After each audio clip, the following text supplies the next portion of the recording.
What we're now going to look at is using font icons. Now, traditionally, what you would do with web development is on the front end, you would have some kind of image or lots of little images of icons, and then you would include them as images for icons, as we've already seen. So, for example, a button, you might have a little image on it, and yeah, that's basically it. You would just include an image. It would make an HTTP request to your server, it would pull it in, and it would display it to the user. You might think, well, what's the harm in that? Now, the problem is, if you have lots of images on a page, you are, first of all, making lots of little requests. Now, there are solutions to this. You can use a sprite sheet, and there's nothing wrong with using a sprite sheet at all. And we're going to look at sprite sheets next, but probably a nicer way to do this, mainly because of the ability for flexibility, we have things called font icons. Now, I've got two websites open here. One is typicons.com and one is Fontello. Now, Typicons, and there are lots of these. There's one by Twitter Bootstrap, not by Twitter Bootstrap, but one that's used by Twitter Bootstrap. But these font packs, you can find them all over the internet, really. Just have a little Google around for font icons.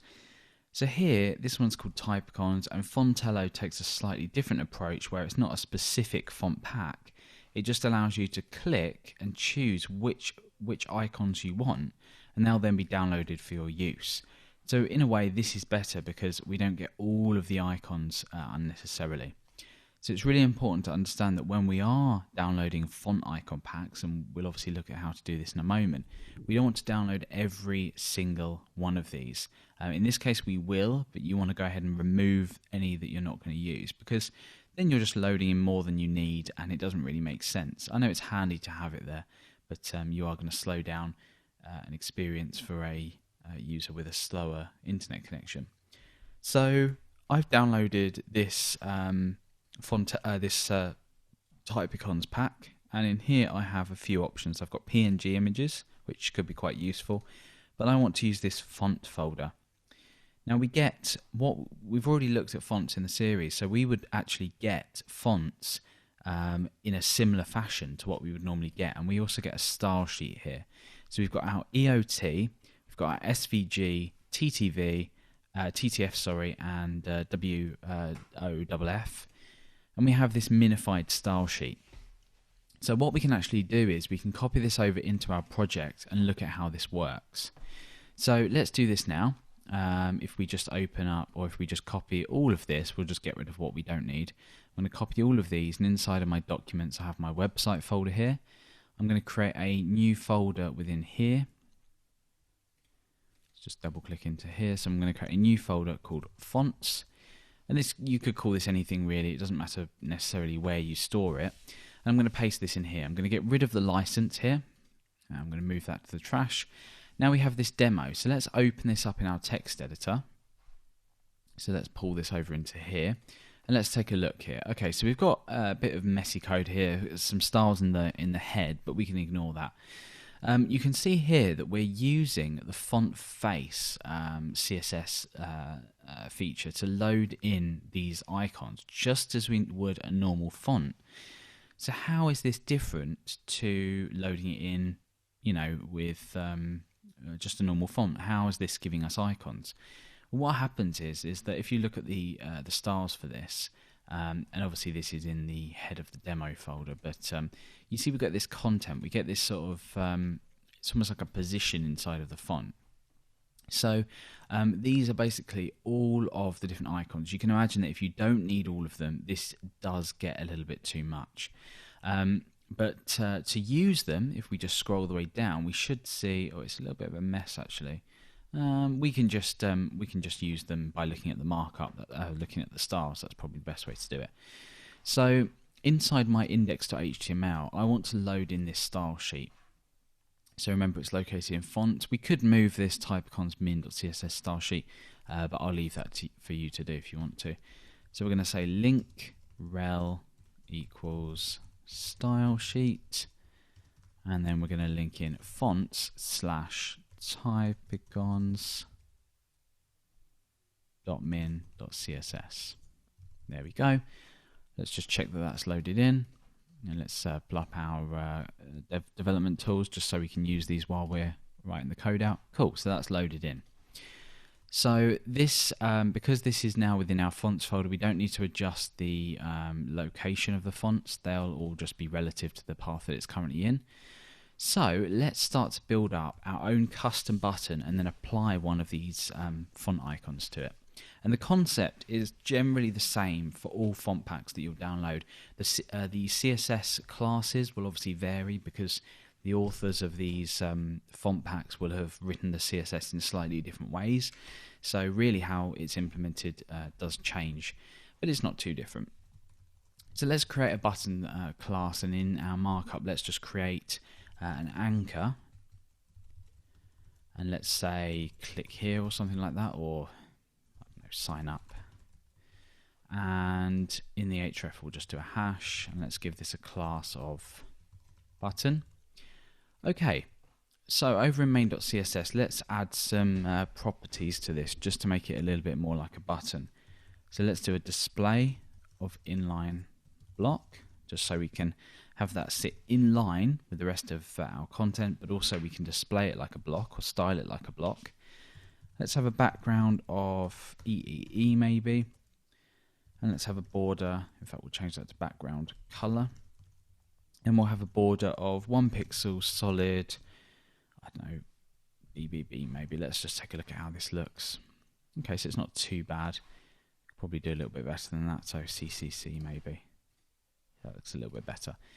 So let's give this some padding. So I'm going to do 5 pixels and 10 pixels padding. And then let's give this a border radius. So we'll say a border radius maybe of 3 pixels. And over here, there we go. So we've got a button. I'll change the font as well. So let's set the color always to black, and let's set the text decoration to none. Cool. So our aim is to get the icon within here. So we've already loaded in the styles. You can see here that under the preview and response, there's the style sheet. It's not actually loading in the actual font at the moment because we're not making use of it. So what we need to do is inside of the main.css style sheet, inside of the actual markup, let's take a look at how we implement this. So how to use typicons. Down here, this gives us the information that we've already spoken about. Now here you can see we've got a typicon class, or typcn class, and then the name of the actual icon itself.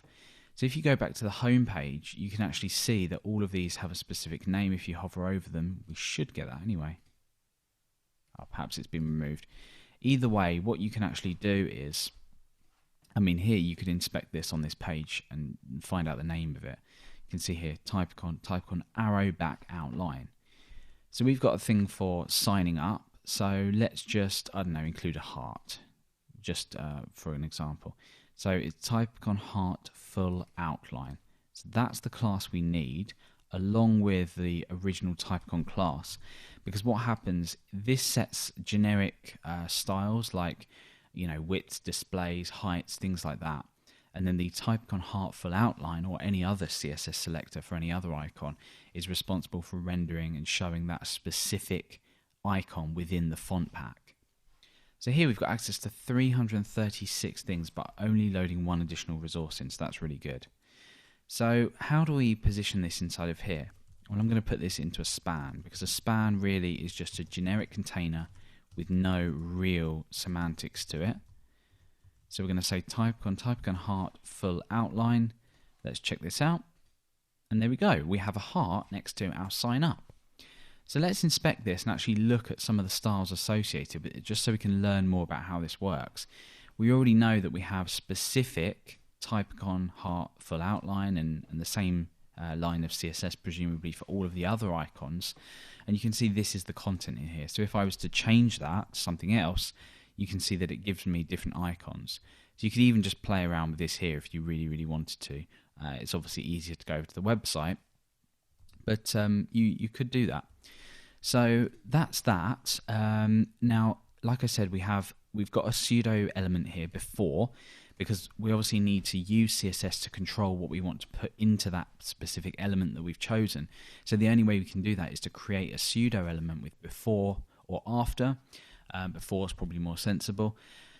And then we have the general class, Typicon class, which selects the font family, which is what we've included using the font face rule in CSS. And then we have a font style of normal, all of the other stuff. Things like speak are quite important for accessibility. This basically tells us, or tells a screen reader, this shouldn't be read out, shouldn't be, acknowledged at all, really, and spoken to someone with a visual impairment. We've got a display of inline block, which doesn't surprise us because this needs to be inline, but it also needs to be displayed like a block, so width, height, things like that. We've got a font size set as well. You can obviously adjust this with custom classes if you wanted to. That's perhaps something to go away and do. Text align and things like that, really. And then we have a little bit of font smoothing here just to optimize the legibility of them. And apart from that, we have our button. So, we have our button there.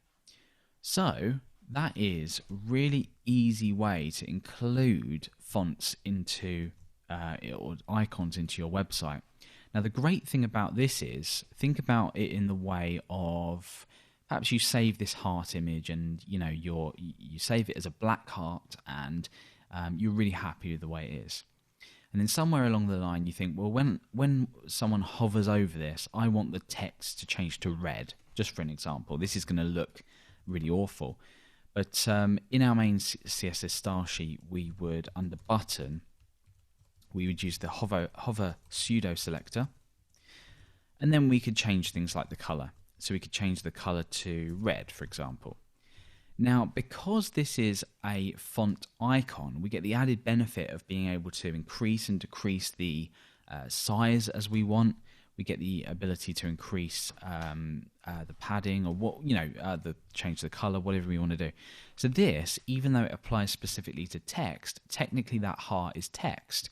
So what's going to happen now is, as well as changing the red color of the text, it's also going to change the color of the icon. And this is something that would be quite hard to achieve with CSS. You could do this using backgrounds, and you could use the URL function within your style sheet to pull in an icon, and we will be looking at that with style sheet. We'll be looking at very briefly and roughly with sprite sheets, but this is made so much easier. So, for example, if you wanted some kind of shadow on here, you could perhaps say text shadow 1 pixel, 1 pixel, 2 pixels, RGBA 0.2. We've already seen this. And as well as applying that to that's maybe pretty hard to see. Let me just increase the alpha channel there. There we go. So as well as that being applied to the text, it's also applied to technically what is text, the heart. So that's an introduction to font icons. The concept remains the same wherever you go and download these, really. But Typicons and Fontello are ones that I tend to use quite a lot. And like I said, the beauty of Fontello is you can pick maybe one from here, one from here, one from here, one from here, and download them as a pack. So you can choose from different authors, which is a really, really great idea. So there we go. That is how we use font icons to achieve icons on our page with limited amount downloaded, which is a really great thing, and the ability to be really flexible when we style them.